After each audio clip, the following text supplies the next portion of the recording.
Hello everyone, आप सभी का स्वागत है एक यूट्यूब रैंकर्स में। तो जैसे कि 7 तारीख से फोर्थ सेमेस्टर के एग्ज़ाम तो स्टार्ट हो रहा है। तो जो पहला पेपर है वो है यूएचपी और टेक्निकल कम्युनिकेशन का। तो जिन जिन लोगों के यूएचपी है तो यूनिट 1 से स्टार्ट करेंगे।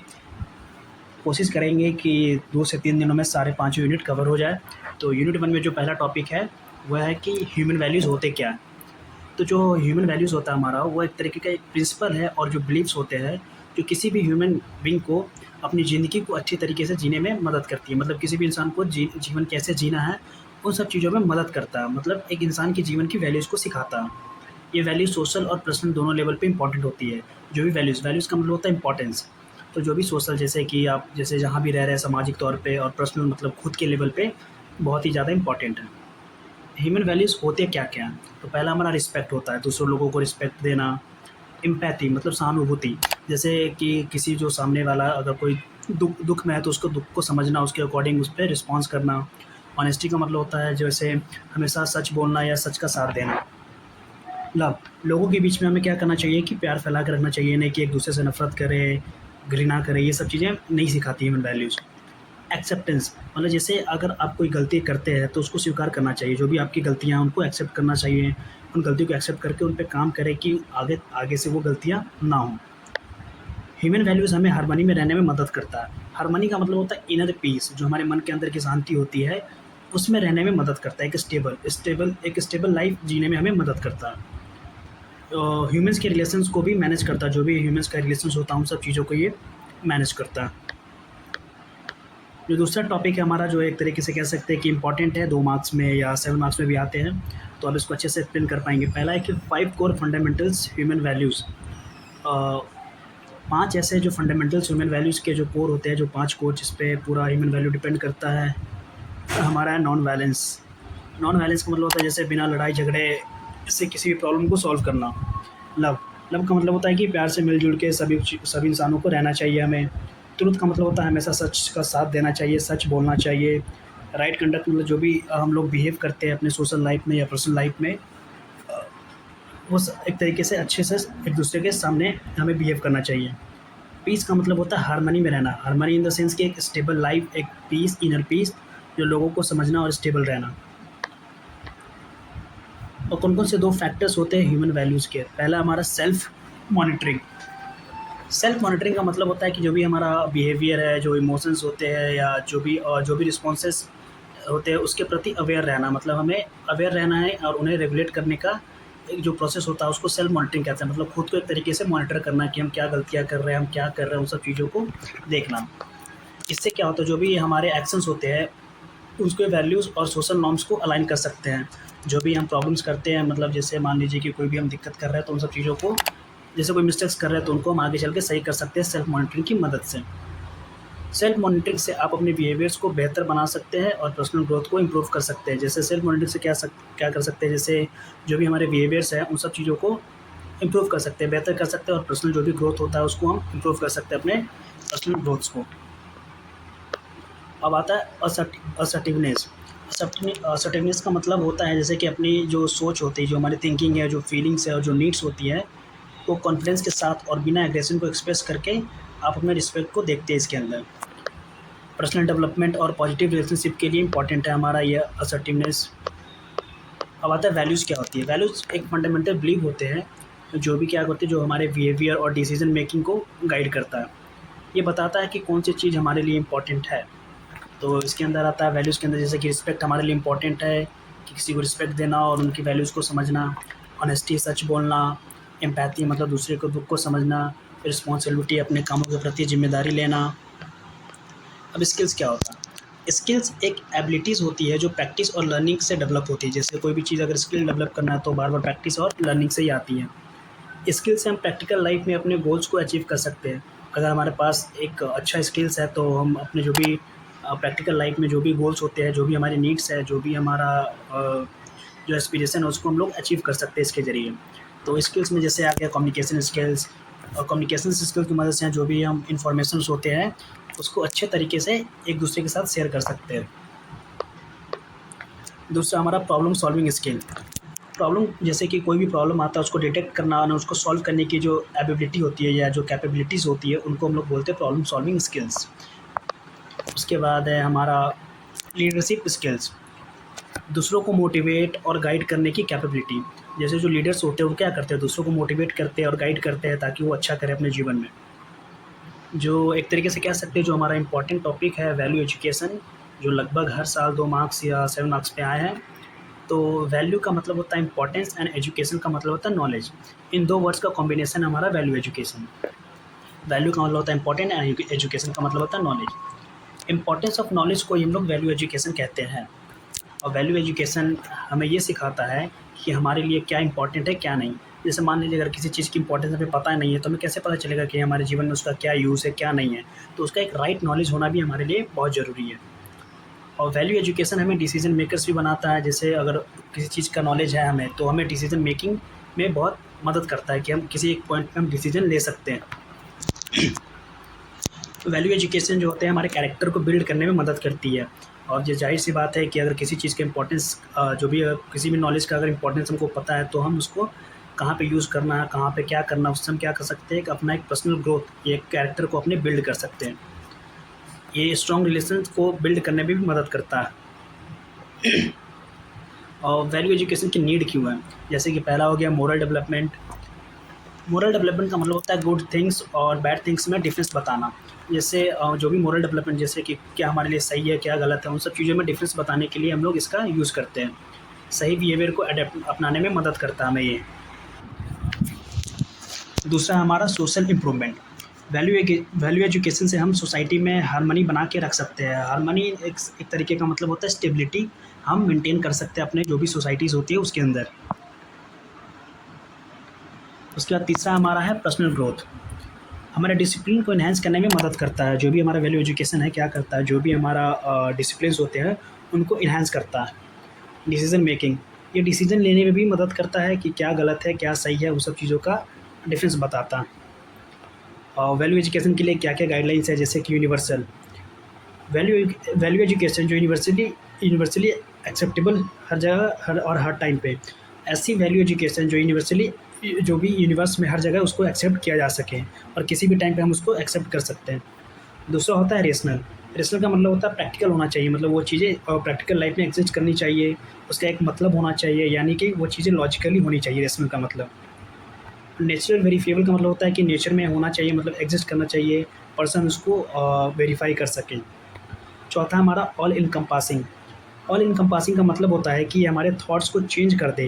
जैसे जो भी वैल्यू एजुकेशन होती है, जो भी हमारे थॉट्स होते हैं, जो भी हमारी सोच होती है उसको चेंज कर सकें हर लेवल पे। जैसे कि पर्सनल हो गया, सोसाइटी लेवल पे हो गया, फैमिली पे हो गया, नेचर पे हो गया।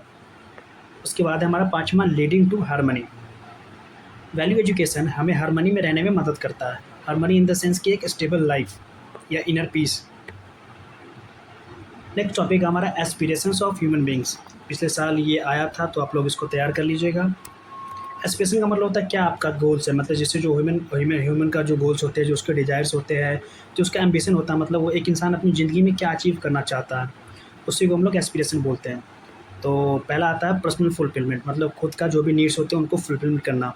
बहुत लोग क्या होते हैं जो खुशी जैसे सेल्फ फुलफिलमेंट और पर्सनल ग्रोथ की तलाश में रहते हैं, जैसे कि हॉबीज़ को अचीव करना या सेल्फ इम्प्रूवमेंट के ज़रिए अचीव किया जा सकता है। फिर आता है करियर सक्सेस। बहुत लोग होते हैं कि उनकी इच्छा जो होती है कि अपने जीवन में करियर में सक्सेस हो और बहुत कुछ हासिल करें। तीसरा हमारा रिलेशनशिप।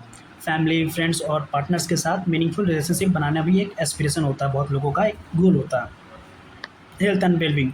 बहुत लोगों का होता है जो गोल्स होता है कि वो हेल्दी रहे और अच्छे से रहे, मतलब फिट रहे और बॉडी बना के रखे। ये सब सबका अलग अलग एस्पिरेशन होता है, मतलब पर्सन टू पर्सन ये चीज़ें चेंज होती रहती हैं।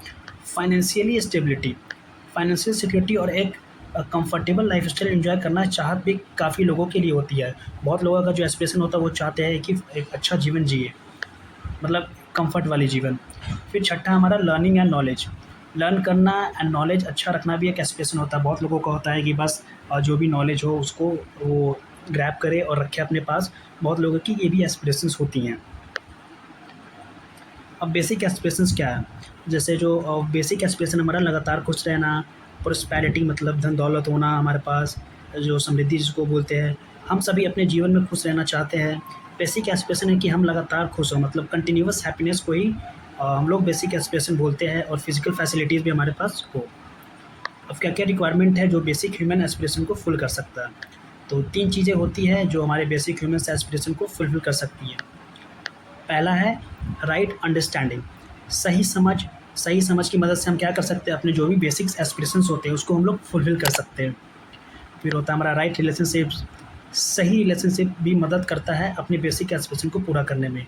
अगर एक अच्छा रिश्ता है किसी भी के साथ तो एक वो क्या करता है, हेल्प करता है बेसिक एस्पिरेशंस को पूरा करने में। फिर आता है हमारा फिज़िकल फैसिलिटीज़। फिज़िकल फैसिलिटीज़ का मतलब होता है जिससे हमारे बॉडी को कम्फ़र्ट मिले, जैसे कि बहुत सारे को लोगों को होता है कि घर अच्छा हो, कार्स हो, कम्फ़र्ट लाइफ़ हो, एसी हो रूम में, मौज-मस्ती में जिए। तो ये सब चीज़ों का, जैसे मकान, सोफ़ा, टीवी, इन सबको, फूड फूड, क्लॉथ्स, ये सब भी इसके अंदर आते हैं फिज़िकल फैसिलिटीज़ के अंदर। अब पीपल, लोग किन-किन तरह के होते हैं? तो 3 तरह के लोग होते हैं हमारे पास। एक होता है एसवीडीडी, एक होता है एसडीडीडी, एक होता है हमारा एसएसएस, मतलब 4 एस। और ये जो टॉपिक है बहुत ही इम्पोर्टेंट है क्योंकि ये लगभग हर साल पूछा गया है ये क्वेश्चन कि टाइप्स ऑफ पीपल्स कौन-कौन से होते हैं यूएचवी के अंदर। तो एसबीडीडी का मतलब होता है साधन विहीन दुखी दरिद्र। ये ऐसे लोग होते हैं जिनके पास ना साधन होता है ना कुछ होता है। इन्हें इन्हें ज़रूरत की चीज़ें नहीं मिलती है, जिनकी वजह से इनकी ज़िंदगी मुश्किल हो जाती है एसबीडीडी के अंदर। फिर आता है एसएसडीडी, साधन संपन्न दुखी दरिद्र। ऐसे लोग होते हैं जिनके पास साधन भी होता है और सब कुछ होता है, फिर भी उनका जो मन है दरिद्र होता है, मतलब वो जैसे नहीं होता ग्रीडी होते हैं, उनके पास सब कुछ रहता है फिर भी वो और की चाहत में लगे रहते हैं, जिसकी वजह से वो उनका जीवन अच्छा नहीं होता। एक होता है एसएसएस, जिसमें साधन संपन्न सुखी समृद्ध है। ये ऐसे लोग होते हैं जिनकी ज़िंदगी में ना साधन की कमी होती है ना किसी चीज़ की कमी होती है और ये लोग हमेशा खुश रहते हैं। 3 टाइप के लोग होते हैं, एक के पास ना कोई भी चीज़ नहीं होती और वो दुःख होते हैं। एक के पास साधन तो होती है लेकिन वो ग्रीडी नेचर की वजह से उनको क्या बोलते हैं, हैप्पीनेस नहीं मिलती। और जो तीसरे टाइप के लोग हैं उनके पास सब कुछ होता है और वो उनसे उतने से खुश रहते हैं। तो हैप्पीनेस क्या होता है? हैप्पीनेस एक हमारा इमोशनल स्टेट होता है, एक इमोशनल कंडीशन होती है, तब होती है जब आप खुद को अच्छा महसूस करते हैं। जब आप अच्छा महसूस करते हो तो उसको हैप्पीनेस बोलते हैं। हैप्पीनेस ज़्यादातर पे आपके अंदर से आती है, मतलब ये अंदर से आती है जो छोटी-छोटी चीज़ें जैसे एक्सपीरियंस और रिलेशनशिप से जुड़ी होती हैं। प्रोस्पेरिटी क्या होती है? समृद्धि। जब आपके पास धन दौलत होता है तब आप प्रोस्पेरस फ़ील करते हैं, मतलब जो वेल्थ होता है हमारा उसको हम लोग प्रोस्पेरिटीज़ बोलते हैं। प्रोस्पेरिटी हमारे अंदर से नहीं आती, जैसे कि ये ज़्यादातर बाहर के जो एनवायरनमेंट होते हैं, अपॉर्चुनिटीज़ होती हैं, जो एफ़र्ट्स होता है उन सब चीज़ से जुड़ी होती है। और फिज़िकल फैसिलिटीज़ जो आती है हमारे प्रोस्पेरिटीज़ के अंदर ही आती है। यहाँ पे एक नोट लिखा हुआ है कि हैप्पीनेस एंड प्रोस्पेरिटीज़ एक दूसरे से जुड़ी हो सकती है, लेकिन ज़रूरी नहीं है कि एक बिना के दूसरे के हो। ज़्यादातर लोग दोनों चाहते हैं लेकिन दोनों का एक्सपीरियंस अलग-अलग होता है। जैसे हैप्पीनेस अलग चीज़ें होती हैं, प्रोस्पेरिटी अलग चीज़ें होती हैं। ये हमने टाइप्स ऑफ पीपल्स जैसे कि एसवीडीडी में देखा था, जिनके पास कुछ नहीं होता, दुःख होते हैं, जिनके पास कुछ होता भी है लेकिन ग्रीडी नेचर के वजह से वो खुश नहीं रह पाते, मतलब प्रोस्पेरिटी तो होती है लेकिन हैप्पीनेस नहीं होती है। और यहाँ पे एक चीज़ लिखा हुआ है कि one may be prosperous but not happy. एक के पास धन दौलत हो सकता है लेकिन वो खुश नहीं हो सकता। Being happy is more important than being prosperous, मतलब जीवन में खुश रहना ही बहुत ज़्यादा इंपॉर्टेंट है in comparison to having a comfort life. Prosperity and wealth, तो प्रोस्पेरिटी जो यहाँ पे लिखा हुआ है वही लिख देंगे। एंड वेल्थ, वेल्थ का मतलब होता है आमतौर पे आर्थिक संसाधन और संपत्ति का जिक्र करता है, जैसे कि जैसे पैसे, प्रोस्पेरिटी, ये सब वेल्थ का मूल उद्देश्य एक एक व्यक्ति का समाज की फाइनेंशियल कंडीशन को दिखाता है। वेल्थ का मतलब होता है कि आप सामाजिक तौर पे कितना फाइनेंशियली स्ट्रांग हैं, उन सब चीज़ों को दिखाता है। अब आता है 4 लेवल्स ऑफ लिविंग्स, मतलब कौन-कौन से 4 लेवल है जिस पे इंसान एक तरीके से जीता। तो इसका एक बहुत ही अच्छा एग्ज़ाम्पल देता हूँ कि जो 4 लेवल्स ऑफ लिविंग्स हैं, वो 4 है। पहला तो एक आप खुद के साथ रहते हैं, दूसरा अपनी फैमिली के साथ रहते हैं, तीसरा अपने सोसाइटी के साथ रहते हैं, चौथा नेचर के साथ रहते हैं। अब इन सब चीज़ों को एक्सप्लेन करते हैं, जैसे माई सेल्फ, खुद। इसमें हम अपने आप को समझाने और अपने पर्सनल गोल्स और एस्पिरेशन को अचीव करने से रिलेटेड है। माई सेल्फ में होता है कि जैसे जो भी हमारा पर्सनल गोल्स है, जो भी हमारे एस्पिरेशंस हैं, उनको अचीव करने से रिलेटेड है। इसमें self awareness, personal development, self monitoring, ये सब चीज़ें आती है। इसमें अपने हेल्थ और हैप्पीनेस पे ध्यान रखा जाता है। दूसरा जो दूसरा लेवल है हमारा, वो है फैमिली, जो हम लोग अपने परिवार के साथ रहते हैं। इसमें हम अपने फैमिली और रिलेशंस को देखते हैं, फैमिली की वेलबींग और सपोर्ट सिस्टम का पार्ट बनते हैं। अपने क्लोज़ रिलेशनशिप को नर्चर करना ज़रूरी होता है। नर्चर इन द सेंस कि उसको देखभाल करना, सही से रखना, तीसरा हमारा सोसाइटी, जो हम लोग समाज के साथ रहते हैं। ये लेवल समाज के वाइडर एस्पेक्ट को कवर करता है, जहाँ अपने कम्युनिटी और सोसाइटी के वेलफेयर पे फोकस करते हैं। जैसे कोई समाज में कुछ अच्छा काम करना, उनके साथ रहना मिलजुल के, इसमें सोशल रिस्पॉन्सिबिलिटीज़ को देखा जाता है। चौथा है नेचर, जो प्रकृति, जो नेचर होती है। सबसे ऊंचा लेवल नेचर के साथ हार्मनी मेंटेन करना। हार्मनी का मतलब होता है कि स्टेबल लाइफ मेंटेन करना नेचर के साथ। हर चीज़ बैलेंस रखते हैं ताकि हम रिसोर्सेज को अपने हिसाब से खर्च करें। इसमें क्या होता है, अपने जो भी नेचर की चीज़ें होती हैं, एक बैलेंस्ड वे में हम उसका यूज़ करते हैं। जो भी रिसोर्सेज नेचर हमको देती है, उनको एक बैलेंस्ड वे में हमको यूज़ करना चाहिए, ताकि आने वाले जनरेशन को प्रॉब्लम ना हो, ताकि जो भी नेचर में चीज़ें हैं, जो नेक्स्ट जनरेशन है, वो भी यूज़ कर सके। ये सब आते हैं सस्टेनेबल डेवलपमेंट के अंदर, जहाँ पे हम लोग सस्टेन करते हैं चीज़ों को, ताकि अपने फ्यूचर जनरेशन को पास आउट कर सकें। तो यूनिट 1 यहाँ पे कवर होता है और कंप्लीट होता है। बस इतना ही है यूनिट 1 में। ओवरव्यू भी दे चुका हूँ, और यूनिट 2 बहुत ही जल्द आ जाएगा। इसके नोट्स सारे डिस्क्रिप्शन में लिंक्स मिल जाएंगे सारी चीज़ों की, तो आप वहाँ से देख सकते हैं।